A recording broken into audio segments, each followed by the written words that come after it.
The universe has a twisted sense of humor, and nowhere was this more evident than in the Terminus Station's observation deck, where Captain Isabella Reyes stood watching three separate armadas prepare to turn each other into cosmic dust. She wore red because at this point in humanity's spacefaring history, it had become something of a tradition. Also, it was Tuesday, and she'd be damned if the potential end of all sapient life was going to dictate her wardrobe choices. "Ma'am," her aide whispered, a nervous ensign who'd drawn the short straw for this shift. "The hegemony, the collective, and the sovereignty have all powered weapons. Should we evacuate?" Isabella sipped her coffee.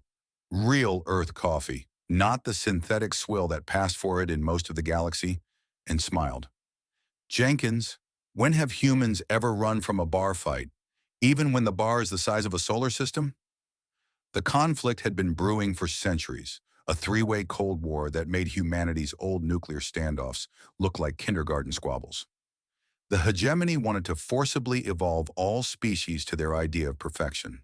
The collective insisted on absorbing everyone into their hive mind for optimal happiness. The sovereignty just wanted everyone else dead so they could have the galaxy's resources to themselves. Charming bunch, really. Humanity. We just wanted to be left alone to pursue our real passion, seeing how many foods we could deep fry before the universe stopped us. Isabella's comlink crackled. "Captain Reyes, this is Admiral Chen. The big three are requesting a human mediator for last-minute negotiations. Apparently, we're the only species stupid enough to be neutral." "Stupid or brilliant?" Isabella mused, adjusting her dress. It wasn't just any red dress. This one had been specially designed by Earth's Military Fashion Division. Yes, that was a real department now. Woven with programmable matter, it could shift from cocktail dress to battle armor in nanoseconds. Currently, it was set to diplomatic stunning, which meant it caught light in ways that violated several laws of optics. The negotiation chamber was a study in barely contained violence. The hegemony's Chancellor X Theta loomed 15 feet tall, his crystalline form pulsing with colors that probably meant something rude. The collective's voice, a grotesque fusion of 1,000 species speaking in perfect unison, writhed in its containment field. The sovereignty's War Prince Krakus sat in armor that was more weapon than protection, each piece humming with barely contained energy. And in walked Isabella, 5'6" in heels, holding a tablet and looking like she was about to sell them insurance. "Gentlemen, ladies, and whatever pronoun the collective prefers," she began, her dress seeming to glow brighter with each word. "Let's cut through the xenophobic posturing. You're about to destroy each other because you can't agree on whose version of galactic domination is best. Might I suggest an alternative? Not killing everyone. The human speaks of peace while her species sells weapons to all sides." Xtheta's harmonics conveyed disgust. "We call it aggressive neutrality," Isabella shrugged. "Also, have you seen our weapons? We put cup holders in our planet crackers. If we're going to be arms dealers, we're going to be comfortable ones." The voice writhed forward. "Your species resists all forms of unity. You cannot understand the beauty of a single consciousness. We can't even agree on pineapple on pizza. You think we're joining a hive mind?" War Prince Krakus slammed a fist that could shatter moons onto the table. "Enough! The galaxy's resources are finite. Only the strong deserve to survive." Isabella's smile could have curdled milk at 50 paces. "Resources? You mean like the dark matter deposits in the void sectors?" All three delegations went very still. "Oh, did you think we didn't know?" She pulled up a holographic display from her tablet. "While you've been measuring your military assets, humanity's been doing something shocking. Science.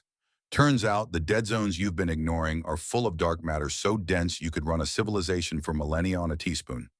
"Impossible," Exitheta chimed. "We've scanned with technology designed to find what you expect to find." Isabella's dress shifted subtly, its red deepening to the color of old blood. "Humans look for what shouldn't exist. It's why we invented deep-fried ice cream." She threw the data into the central display. Star charts bloomed with previously invisible resources, enough to make their territorial disputes look like fighting over crumbs while sitting in a bakery. "Here's my proposal," Isabella continued. "Everyone stands down. We share the resource data. The galaxy's big enough for all your special brands of crazy.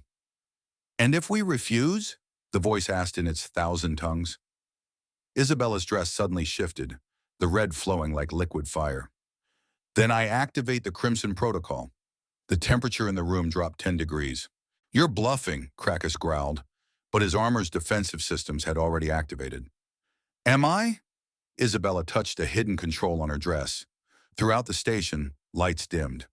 Humans have spent the last century seeding every major trade route with what we call party poppers. Nanite swarms programmed to turn any energy weapon discharge into, well, let's just say you'll be very embarrassed and very dead.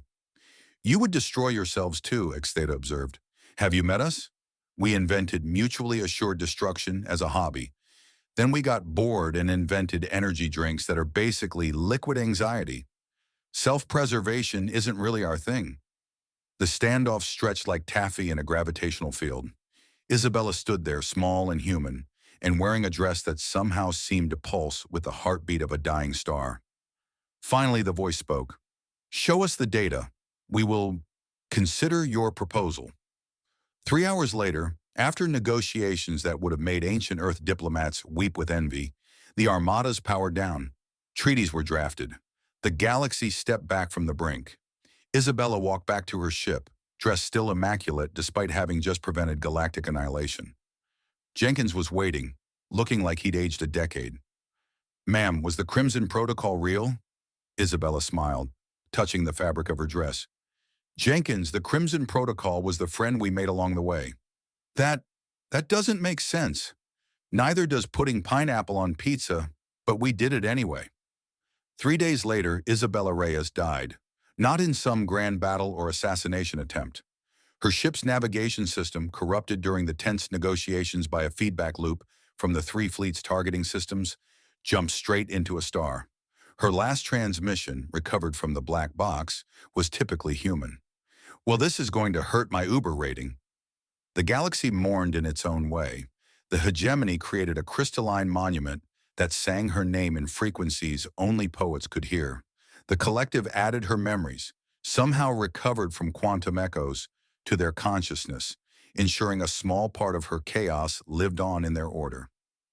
The sovereignty, in an unprecedented gesture, declared the star she died in a protected memorial, forbidden to harvest. Humanity's response was simpler.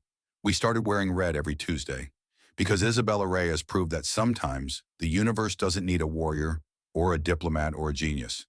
Sometimes it just needs someone willing to wear a red dress and bluff 3 civilizations into peace with nothing but confidence and a tablet full of real data. The universe has a twisted sense of humor, but occasionally, just occasionally, the punchline saves everyone.